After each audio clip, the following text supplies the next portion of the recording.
अस्सलामु अलैकुम वरहमतुल्लाहि वबरकातुह। आज का सवाल ये है कि क्या जब इंसान रात में तहज्जुद के लिए उठता है तो क्या उसे जिन्नात दिखाई देते हैं? क्या जिन्नात उसके साथ नमाज पढ़ते हैं, या जब वो तहज्जुद की नमाज में कुरान पाक की तिलावत करता है तो क्या जिन्नात भी कुरान पाक की तिलावत को सुनते हैं?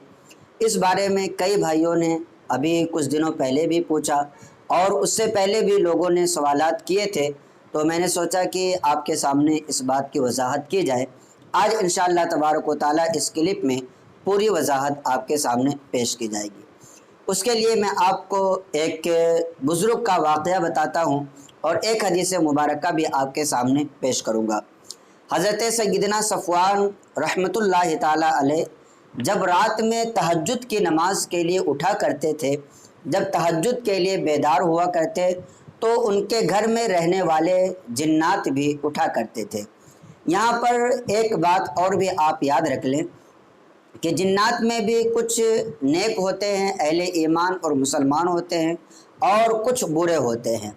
तो जो जिन्नात नेक और मुसलमान होते हैं, अहले ईमान होते हैं, वो भी कुरान पाक की तिलावत से मोहब्बत करते हैं, नमाज़ों से मोहब्बत करते हैं और नमाज पढ़ने वाले से मोहब्बत करते हैं।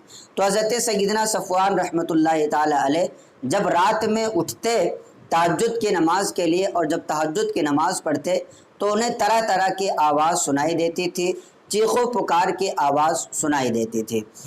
अब इस वाक़या को एक बुज़ुर्ग हैं हज़रत सय्यदना सीरी रहमतुल्लाहि ताला अलैह, उन्होंने अपने मुरीदीन के सामने बयान किया।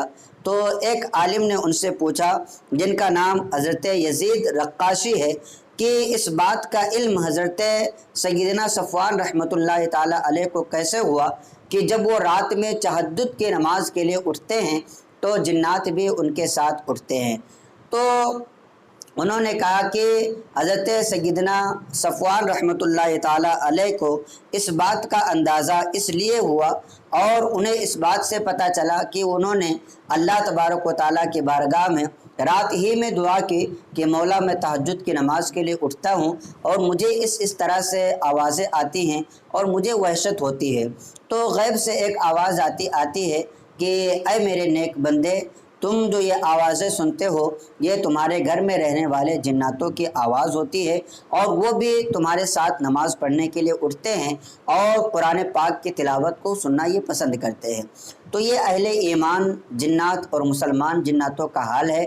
और जब इंसान जो है नमाज़ पढ़ता है तो ये करीब होते हैं, और इसी तरीके से अगर इंसान के घर में जिन्नात रहते हैं, बुरे जिन्नात भी रहते हैं, तो ऐसी सूरत में वो जिन्नात जो हैं जब इंसान नमाज नहीं पढ़ता है तभी तक रहते हैं, और जैसे ही नमाज पढ़ने लगता है वैसे ही वो घर से निकल करके चले जाते हैं और कुरान पाक की तिलावत को सुन करके वो भागने लगते हैं।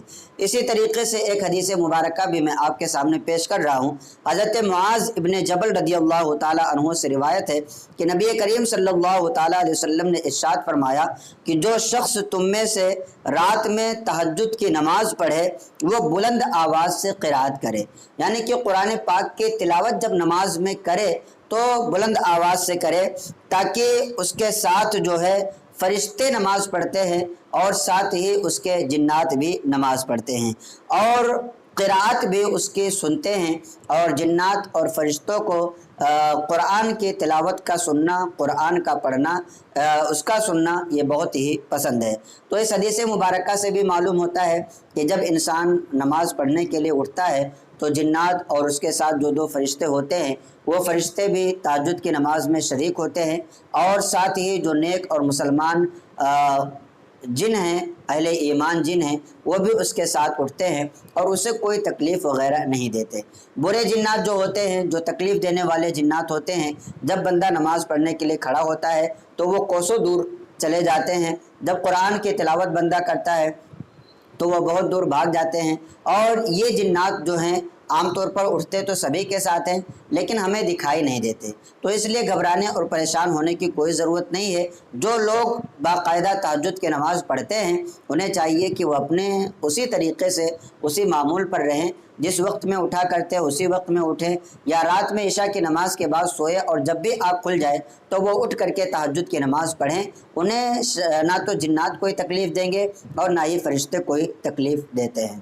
تو آج کا یہ خلاصہ ہے کہ جو میں نے آپ کے سامنے پیش کیا ہے، امید کرتا ہوں کہ یہ کلپ آپ کو پسند آئی ہوگی۔ آپ سے گزارش ہے کہ اس کلپ کو زیادہ سے زیادہ اپنے دوستوں احباب کو بھی شیئر کریں تاکہ انہیں بھی دینی معلومات حاصل ہوں اور وہ بھی دین کے مسائل پر صحیح طریقے سے عمل کر سکیں۔